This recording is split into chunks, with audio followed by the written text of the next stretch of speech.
بسم اللہ الرحمن الرحیم۔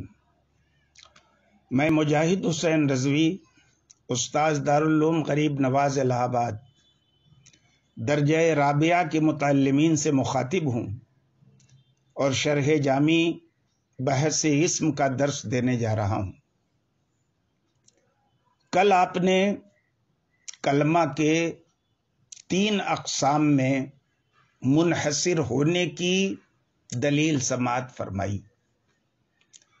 آج صاحب کافیہ کہتے ہیں وَقَدْ عُلِمَ بِذَلِكَ، اسی سے علم ہو گیا۔ دیکھیے، ایک چیز ہوتی ہے علم اور دوسری چیز ہوتی ہے معرفت۔ جب ادراک جزیات اور بسائط کا ہو تو معرفت کا لفظ استعمال کیا جاتا ہے، اور جب ادراک کلیات یا مرکبات کا ہو تو اس وقت علم کا لفظ استعمال کیا جاتا ہے۔ کلمے کے 3 اقسام میں منحصر ہونے کی جو دلیل حصر ہے، چونکہ وہ جنس اور فصل پر مشتمل ہے، اس لیے علم کا لفظ مصنف نے اختیار کیا اور کہا وَقَدْ عُلِمَ، جان لیا گیا۔ کیسے جان لیا گیا؟ بذالک، ذالک کا مشار الیہ کیا ہے؟ اے بے وجہ حصر الکلمۃ فی الاقسام الثلاثہ، یعنی کلمے کے 3 اقسام میں منحصر ہونے کی وجہ سے جان لیا گیا۔ کیا جان لیا گیا؟ حد کل واحد منہا، کلمے کے 3 اقسام میں سے ہر ایک کی حد جان لی گئی۔ اے منہا میں ہا کی ضمیر کا مرجع یہ وہی اقسام ثلاثہ ہیں، تو شارح کہتے ہیں من تلک الاقسام، ان اقسام سے ہر قسم کی حد معلوم ہو گئی۔ کیسے معلوم ہو گئی؟ وہ ایسے معلوم ہو گئی کہ دلیل حصر سے اس بات کا پتہ چلا کہ حرف ایسا کلمہ ہے جو معنی فی نفسہا پر دلالت نہیں کرتا، بلکہ کسی دوسرے کلمے کے انضمام کا محتاج ہوتا ہے۔ دلیل حصر سے اس بات کا پتہ چلا، اور یہی حرف کی تعریف بھی ہے کہ حرف ایسا کلمہ ہے جو معنی فی نفسہا پر دلالت نہ کرے، بلکہ اپنے معنی پر دلالت کرنے کے لیے کسی دوسرے کلمے کو اپنی طرف ملانے کا محتاج ہو۔ اور دلیل حصر سے ہی یہ معلوم ہوا کہ والفعل کلمۃ تدل علی معنی فی نفسہا لکنہ مقترن باحد الازمنۃ الثلاثہ، کہ فعل ایسا کلمہ ہے جو معنی فی نفسہا پر دلالت کرتا ہے، لیکن وہ معنی جس پر وہ کلمہ دلالت کرتا ہے 3 زمانوں میں سے کسی ایک سے مقترن ہوتا ہے۔ اس کا بھی پتہ دلیل حصر سے چلا، اور یہی کلمہ کی، یہی فعل کی تعریف بھی ہے۔ اور دلیل حصر ہی سے یہ پتہ چلا کہ الاسم کلمۃ تدل علی معنی فی نفسہا غیر مقترن باحد الازمنۃ الثلاثہ، کہ اسم ایسا کلمہ ہے جو معنی فی نفسہا پر دلالت کرتا ہے اور اس کا معنی 3 زمانوں میں سے کسی ایک سے مقترن نہیں ہوتا۔ تو کلمہ یہ 3 اقسام کے مابین مشترک ہے۔ کلمہ 3 اقسام کے مابین مشترک ہے۔ فالکلمۃ مشترکۃ بین الاقسام الثلاثہ، کلمہ 3 اقسام پر تینوں اقسام کے درمیان مشترک ہے۔ کیوں؟ اس لیے کہ وہ مقسم ہے، اور مقسم اپنے سارے اقسام میں مشترک ہوتا ہے، تو یہاں پر بھی کلمہ مقسم ہے تو 3 اقسام میں مشترک ہوگا۔ اور حرف اپنے اخوین سے یعنی اسم اور فعل سے کس معاملے میں ممتاز ہے؟ بے عدم الاستقلال فی الدلالت، دلالت میں مستقل نہ ہونے میں، یعنی اپنے ایسے معنی پر دلالت کرنے کی وجہ سے جو معنی اپنے سمجھے جانے میں غیر کا محتاج ہے، یہ اسم اور فعل دونوں سے ممتاز ہے۔ اور فعل ممتاز ہے حرف سے استقلال میں، کہ فعل کا معنی مستقل بالمفہومیت ہوتا ہے، اپنے سمجھے جانے میں غیر کا محتاج نہیں ہوتا، اور اسم سے ممتاز ہے فعل اقتران میں کہ فعل کا معنی زمانے سے مقترن ہوتا ہے اور اسم کا معنی زمانے سے مقترن نہیں ہوتا، اور اسم ممتاز ہے حرف سے استقلال میں کہ حرف کا معنی مستقل نہیں ہوتا، اسم کا معنی مستقل ہوتا ہے، اور فعل سے ممتاز ہے عدم اقتران میں کہ فعل کا معنی زمانے سے مقترن ہوتا ہے اور اسم کا معنی زمانے سے مقترن نہیں ہوتا۔ فعلم لکل واحد منها معرف جامع لافرادہ مانع عن دخول غیرها فیہ، تو اب ان تینوں اقسام میں سے ہر ایک کا ایسا معرف معلوم ہو گیا جو اپنے سارے افراد کو اکٹھا کرنے والا ہے اور اپنے اندر غیر کے دخول سے روکنے والا ہے۔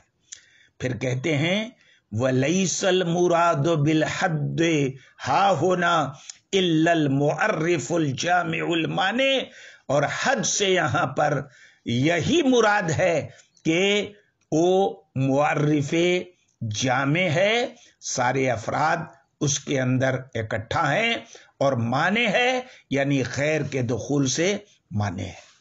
اب یہ کہنے کی کیا ضرورت تھی کہ حد سے یہاں پر یہی مراد ہے معرف جامع اور مانع؟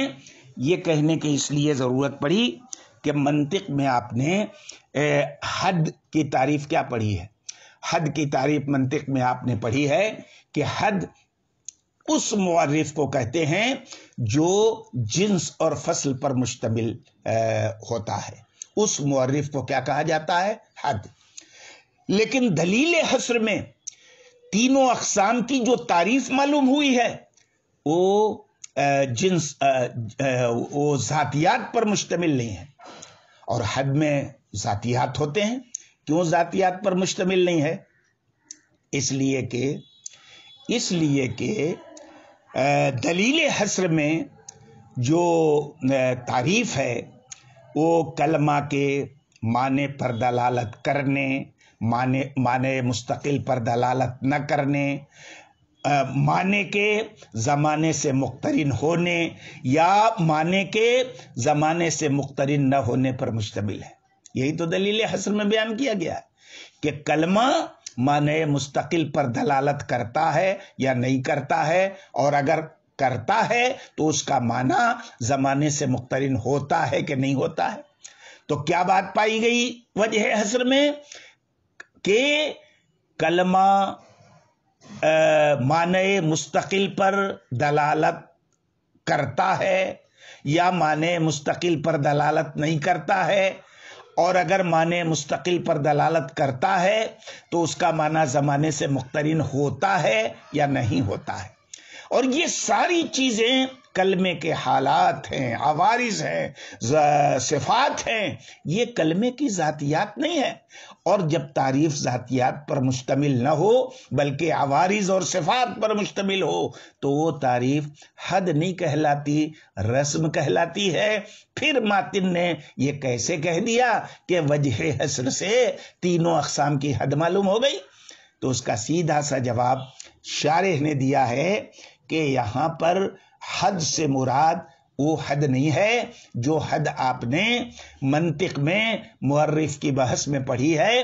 یہاں حد سے مراد جامع اور مانع تعریف ہے، اور وجہ حصر سے جو تعریف معلوم ہوئی ہے وہ جامع اور مانع ہے۔ اچھی بات ہے۔ آگے کہتے ہیں کہ وَلِلَّهِ دَرُّ الْمُصَنِّفِ، وَلِلَّهِ دَرُّ الْمُصَنِّفِ،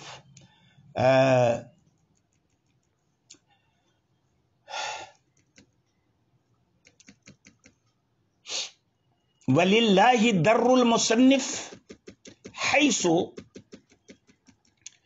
أَشَارَ إِلَى حُدُودِهَا فِي ضِمْنِ دَلِيلِ الْحَصْرِ ثُمَّ نَبَّهَ عَلَيْهَا بِقَوْلِهِ وَقَدْ عُلِمَ بِذَلِكَ ثُمَّ صَرَّحَ بِهَا فِيمَا بَعْدَ بِنَاءً عَلَى تفاوت مراتب التبع۔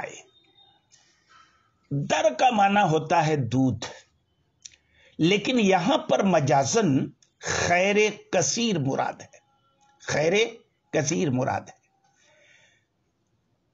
بولا گیا ہے خاص یعنی لبن، لیکن وہ لبن خیر کثیر ہے، اس کا ایک فرد ہے، تو خاص بول کر کیا مراد لیا گیا؟ عام مراد لیا گیا۔ شارح مصنف کی تعریف کر رہے ہیں کہ مصنف نے کلمات ثلاثہ کی معرفت کے سلسلے میں طلبہ کی طبیعتوں کے درجات کا بہت لحاظ کیا ہے، اس لیے کہ جو طلبہ ذکی ہیں، ذہین ہیں، جودت طبع ہے ان کے اندر، وہ تو دلیل حصر سے ہی کلمے کی تینوں اقسام کی تعریف کا پتہ لگا لیں گے۔ لیکن ذہانت میں جو میڈیم کلاس کے ہیں، اوسط درجے کے ہیں، جب ان کے لیے کہا جائے گا قد علم بذالک، دلیل حصر پڑھ لیے نا، اسی میں غور کر لو، دلیل حصر ہی سے تم کو کلمے کے تینوں اقسام کی تعریف کا علم ہو جائے گا۔ تو اگر دلیل حصر سے ان تینوں اقسام کی تعریف معلوم نہیں بھی ہوئی ہوگی نا، تو اس تنبیہ کی بنیاد پر یہ اوسط درجے والا طالب علم اس میں غور کر کے کلمے کے تینوں اقسام کی تعریف نکال لے گا۔ لیکن جو بالکل تھرڈ کلاس کے ہیں، کند ذہن ہیں، غبی ہیں، تو ان کے لیے آگے چل کے ماتن نے کھلے طور پر صراحتاً اسم اور فعل اور حرف کی تعریف کر دی ہے۔